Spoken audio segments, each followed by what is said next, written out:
I am 92 years old. I have outlived my wife. I have outlived my friends. I have outlived my enemies. And I've outlived the version of myself that used to give a damn about what people thought of me. I am standing at the very edge of the cliff. I can see the bottom, and before I go over, I need to turn around and tell you, the people still back there at the party, what I see, because you are living a lie. You are walking around with this arrogant, comfortable delusion that you have time. You treat your days like they are cheap, like you have an infinite supply of them in the bank. So, I'm here to tell you that you are broke. We are all going to die. You know this intellectually, but you don't know it. You don't feel the cold steel of it against your neck.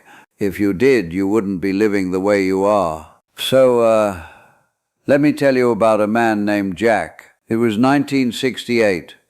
Jack was my best friend. He was smarter than me, better looking than me, and richer than me. And richer than me. He was a shark. We were having a drink one night, celebrating a massive deal he just closed. He was smoking a Cuban cigar, leaning back in his leather chair, and he looked at me and said, "Frank, 5 more years. That's the strategy. I grind for 5 more years. I hit the number. Then I'm done. Then I take Mary to Italy. Then I learn to paint. Then I start living." Jack had a plan. He had a road map. 3 days later, Jack walked out of his office building, grabbed his chest, and hit the sidewalk before he even realized he was falling. Massive heart attack. He was 42 years old. He never went to Italy. He never painted a damn thing. I stood over his casket, and the tragedy wasn't that Jack died. We all die. The tragedy was that Jack spent his entire existence waiting to live. He treated his life like a waiting room for a better future that never arrived. And the cruelest part, I went to his office a week later to clear out his desk. His calendar was booked for the next 6 months. His inbox was full of urgent messages. The world didn't stop because Jack died. His company replaced him in 2 weeks. His clients forgot his name in a year.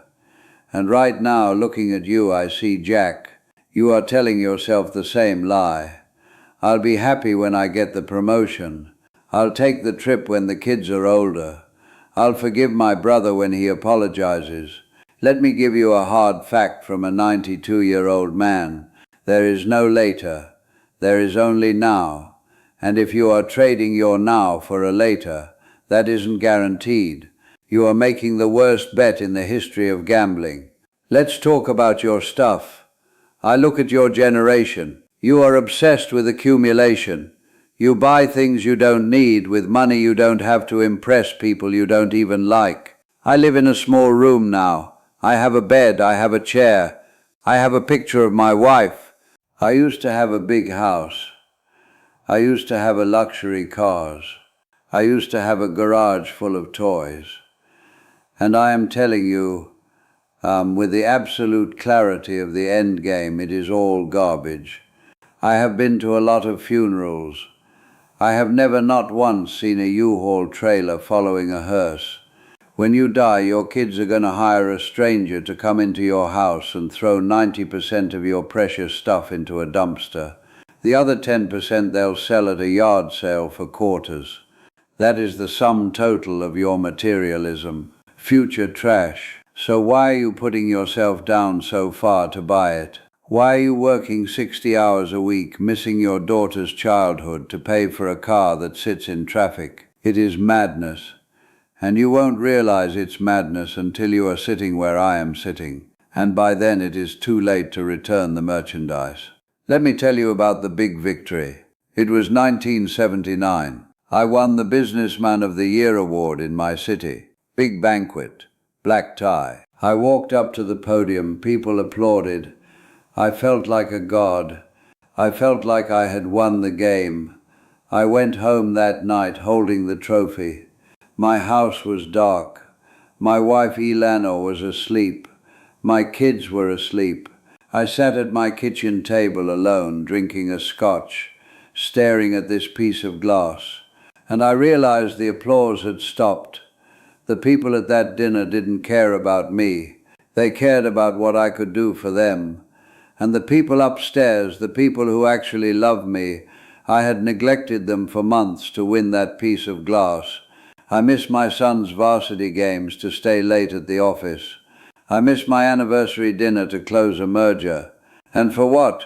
That trophy is currently in a box in a basement somewhere. I don't even know where it is. But the memory of my wife's sad eyes when I told her I couldn't make it to dinner, that is right here. That stays.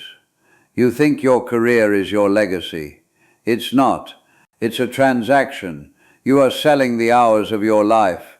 Hours you will never, ever get back to build someone else's castle. If you drop dead today, your job would be posted online before your obituary. Do not worship at the altar of your career. It will not love you back. It will not hold your hand when the lights go out. So what matters? If the money is fake and the career is a trap and the stuff is garbage, what is left?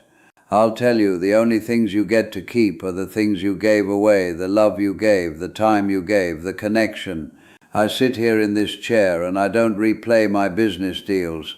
I replay the Sunday mornings with Eleanor. I replay the sound of my daughter laughing when she was 3. I replay the time I helped a stranger push his car out of a snowbank. That is the only wealth there is.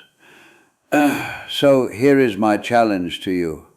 Here is the no BS strategy for the rest of your life. Number 1, kill your ego. You are so terrified of looking foolish. You don't take the risk. You don't start the business. You don't ask the girl out. Why? Because you are afraid of what they will think. Let me liberate you. Nobody is watching you. They are too busy worrying about themselves. You are the main character only in your own head. To everyone else you are background noise.